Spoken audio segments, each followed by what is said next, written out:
dollars for my car, for my bike, for everything.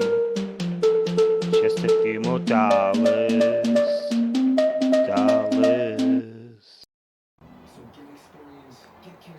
Alright, here we are. We're on to the chassis, right, of the 72 Beetle. And I've cut the bulkhead off. Now the bulkhead's new. It was welded on. However, I think it was a bit crooked. So I've cut it off. And if you look down here, I've just clamped it on. And now we've got to line it up. See how it moves? Got to line it up in the right spot.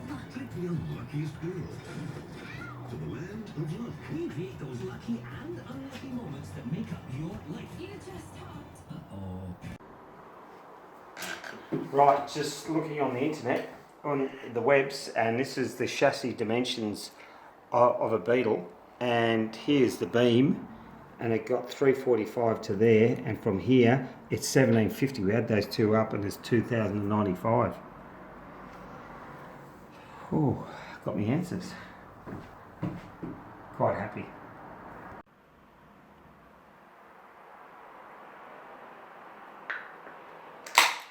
Ah, this is what we do on hot days, boys. Crack a beauty.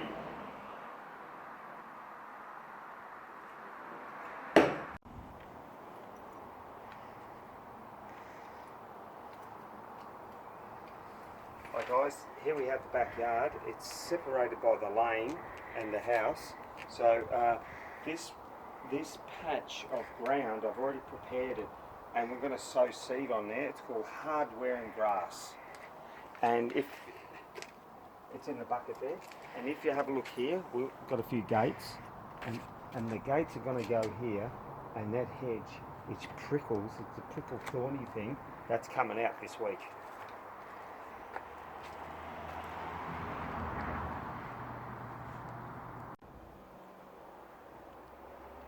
Right, here we have it.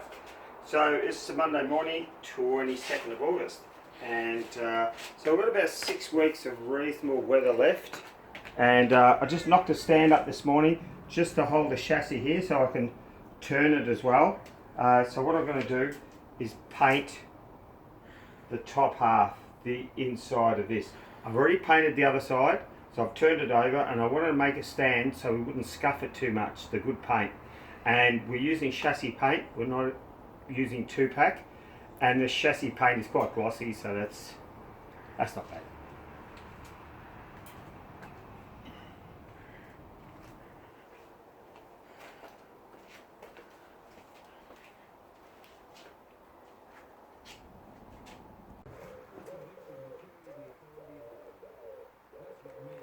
Right, here we go. So this is etch primer, accelerator pedal, master cylinder, gear shifter, pedal assembly, and the back hinges for the boot, and gear stick. So this is etch primer. Tomorrow we move on to painting. So we're going to get it done. Good weather. Alright, here we have it. Of course this is the Beetle chassis. I rubbed it a lot and recoated with primer, etch primer, the whole lot, filled it all up, make sure any dents were out, but since they're new pans there was no dents in them. That's a new bulkhead, that's realigned, re-welded on there, so it's all good, and brand new jacking points. The arms are off, the torsion arms are off at the moment, and sprayed inside. There's no rust anywhere, it's actually beautiful. I've just got to spray the other side, that's all. I'll do that next week, next Saturday.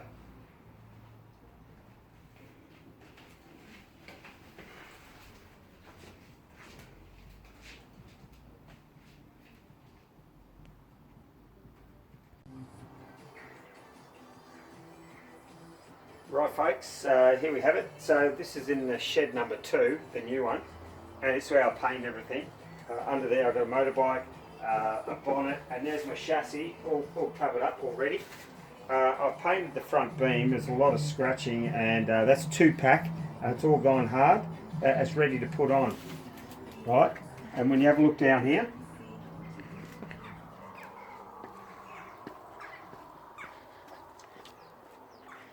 no, it's without fail. Every old part that you get is always rusty, so you have to clean and buff the rust off. So this is the steering box, and that's been etch primed, high build, and 2-pack. I've just sprayed it 2-pack with the rear torsion arms in colour. That's Tobin blue, pigeon blue, and these ones are next. These are all the little goodies to hold the fuel tank down, the accelerator pedal, the brake switch, all sorts. And I've got a couple other. There's a master cylinder that looks like the brake pedal, clutch pedal and brake pedal. So I've got all those done. Yeah.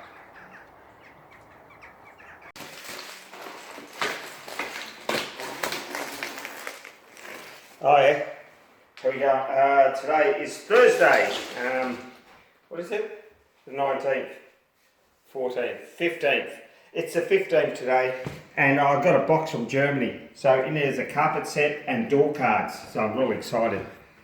From Käferland. Käfer meaning the Beetle land.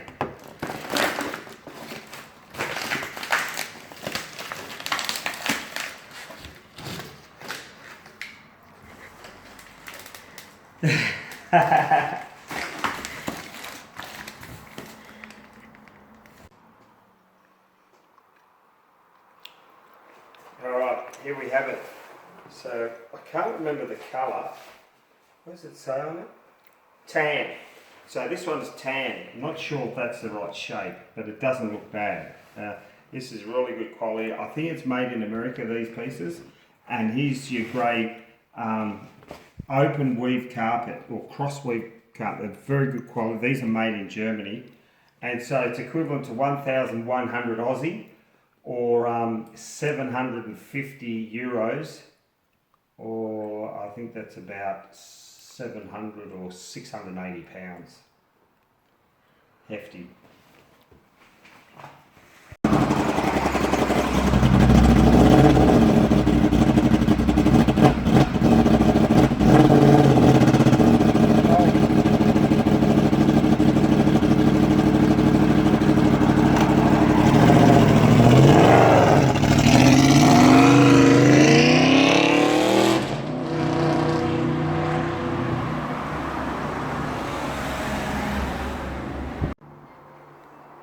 Right, here we have the fuel tank, which sits under the bonnet in the front. This is the underside, and it was badly pitted and rusted. I spent quite a bit of time descaling it, and the pit marks, and as you can see here, there's not many there. I have to do a little bit there, and as you can see there, you can see those marks. I'll get those marks out tomorrow, and then it'll end up like that.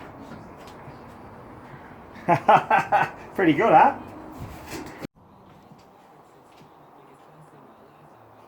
Alright, many hours of rubbing the fuel tank, and that I had to spray it twice. And here's the result. She is nice and glossy, and that's what you see when you open the bonnet. It in nice Tobin blue, so it's a purpley sort of blue with a lot of white in it, and that can't go on the car yet.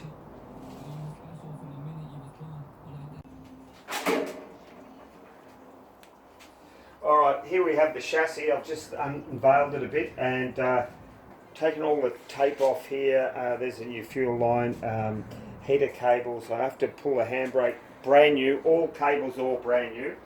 And up front here, I've got the beam. That's all painted and 2-pack. That's really fixed and on. And of course you got the fuel line here. And yeah, it's good.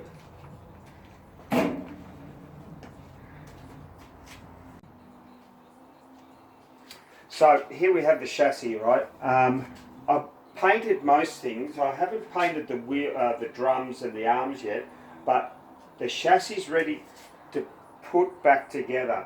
And one of the first jobs is the gear linkage. Now that goes right through the front, right up inside there, and it sits in there, and that's where you have the gear shift, right? And I've got a new bush on there, and I've got to grease it all up. So everything has been taken care of.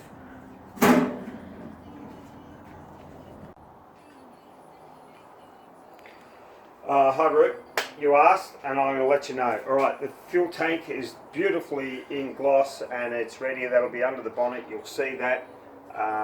The later models you don't see it, but this one you will. And it's a lot of the parts over here are already painted in 2-pack. Master cylinder, handbrake, steering bits. Now these torsion arms, I've got new rubbers, but I'm waiting for the caps to go under them. They're on the way. And here's the chassis. I'm ready to put it all together now.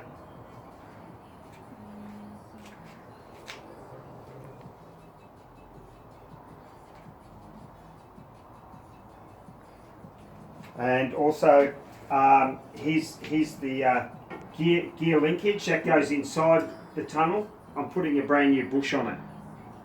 So that one, brand new bush, cleaned it all up, got all the rust off. It goes right through.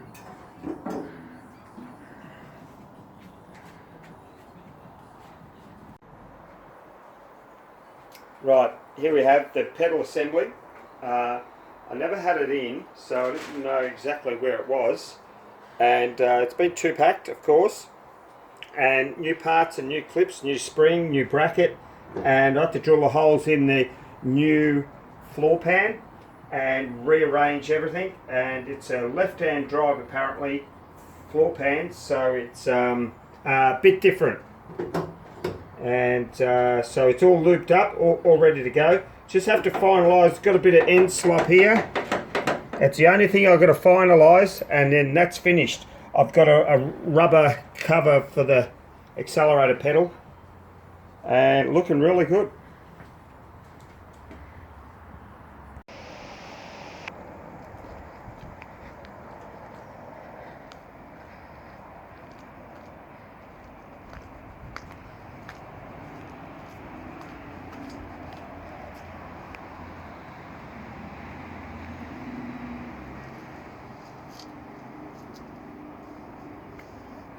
Alright, how you going guys? It's Eakin here.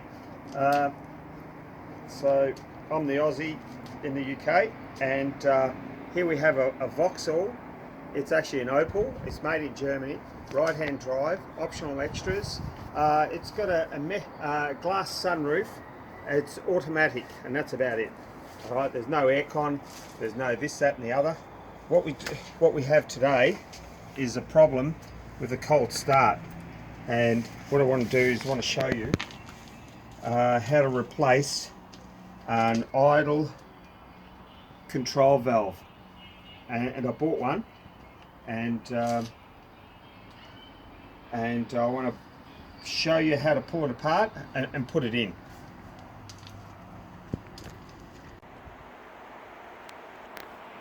Right, here we have it. So it's a Vauxhall. It's a 1998 1.4. It's a Corsa B, not many around now, and this one's called a Breeze. I don't know what the Breeze means. So, we bought it at 53,000 in 2019 in lockdown. We paid close to £700 for it. We just snapped it up, so it was low miles from an old lady. All right. So then, straight away, within 1,000 miles, we changed the cam belt at 54,000. Change the cam belt because you either change them every 5 years or 10 years, or every 50 or 80,000 miles. You're better off changing it, because I've had one blow before. It's not a good thing. It's a throwaway engine sort of thing. Here we have it. So we're going to change the idle control valve. Idle control valve you can buy on eBay. We wanted to click and collect, but the only click and collect I could get from around here, which I'm in Durham, was in BEETLE from Eurocar Parts, and they wanted £65.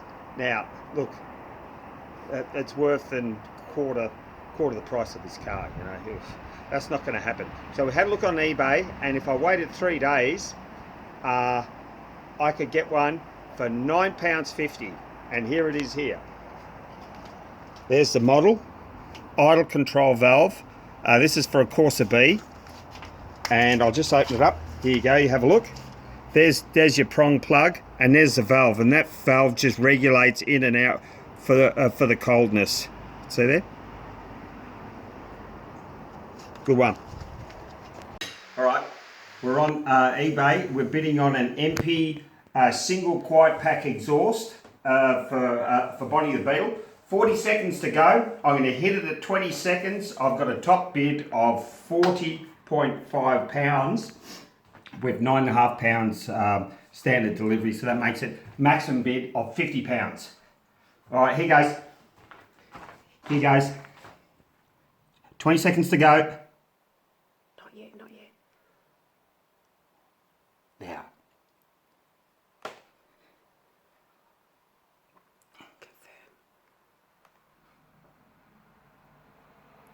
Whoa. You've been outbid. Go again. Are you? Can't. Oh, look 51. So that went to 60 pounds that. Well worth it. Those things are worth 200 odd pounds. Okay, we've got the 11th of November, Remembrance Day, all those fallen, you know, we remember them today. It's a big feat. So, going back onto the parts, here we've got the two drums, they're fully painted. This is all 2-pack jet black gloss. So it'll go really hard, the paint. And the one behind you is one of the axles. I mean, they're scuffed up. No, zero amount of rust. It's all scuffed properly. And up here we've got the engine mount cover. The other half's over there. Okay. I'm working on this one as we speak. Right. That got protected by an oil leak. See, oil leaks are good. It stops the rust. That's the other one. And here we've got the backing plates. These are a labour of love. What it is, these are 50 to 65 pounds brand new. So I had to resurrect them, I had to rebuild them, and just to save them. And they're jet black gloss as well, 2-pack. So it's a hardened, has an activator in it. Yep. Okay. Here we have what we call a swing axle gearbox. Now the car is actually a 1300, but I've got a twin port 1600 in it, so it has more power. I think originally it was 44 horsepower. 1600s are like 50 horsepower, so another 6 horsepower. And this is the gearbox. I've been scuffing it up, and you just got to be careful with this stuff because it's pure aluminium. You start breathing it in, it can affect you. So I was sick for the last few days, but I'm coming good now. Always wear a mask. Mask with filters on it is probably the best. And this is going to get a coat of paint next week. And we're putting all new seals across here, new boots, bearings, everything. And then of course you get new oil in it. I'm going to put a, here there's a plug, and in that one there, I'm going to buy it. You buy a reverse switch. Now I bought NOS taillights. Now these NOS taillights have the cowl on them, and they're original, but they're not painted, so I'm going to paint them. The Haller original German lenses are brand new, so it's old stock. But in there it got reversing lamps. So I have to put the switch in with this, and this gets wired up to your coil on your engine. The coil on your engine, and you can put a fuse in there, and of course here's the plug. Here's the plug that comes out, and you just replace it with a reversing switch. Easy peasy.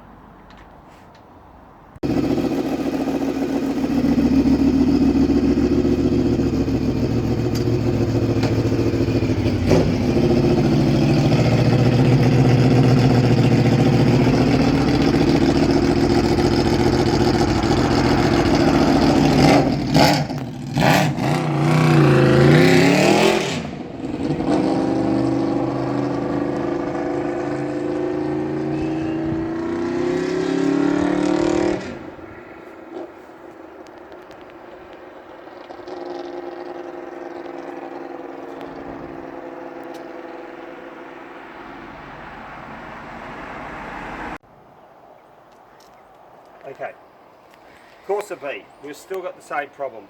We changed the ICV, which is the idle control valve, right?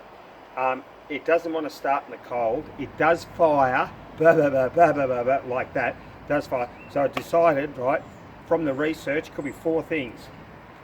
Fuel filter blocked, so it's getting no fuel, only a little bit of fuel and it won't start. Crankshaft position sensor. The other one was a water temperature sensor. So 1, 2, 3 in the ICV. So we're going to try all 4 of those, and I don't care. They're not expensive. This is not an expensive car, and we're not poor. So why not pour 30 pounds into it, 35 pounds, right? And we'll get going because we need this car for winter. Really important. In the Durham area, we need to get to work, we need to go to places, and let's get it going. So under here is a fuel filter, so I'm going to start on that. I'll get into it, I'll pull it off, and I'll put the new one on. New one this morning. Here we have it. Now, as promised, I was going to show you where the idle control valve is, and unfortunately didn't video it, so I'm here to tell you where it is. So you pull off these 2 screws here, looks like torque screws, probably 25.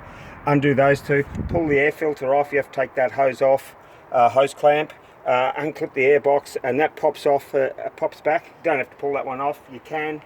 And then at the back you have access, and it's right on the throttle body. You can't miss it, you know.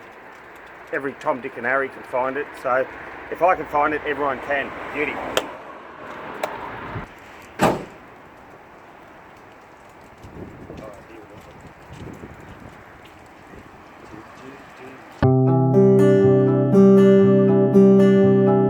Just a few dollars for my life. Just a few dollars all the time. Just a few dollars for my bike. Just a few dollars for my car. Just a few dollars for my wife. Just a few dollars for my life. Just a few dollars, a few dollars. Just a few dollars for my life. Just a few dollars all the time. Just a few dollars for my bike. Just a few dollars for my car. Just a few dollars for my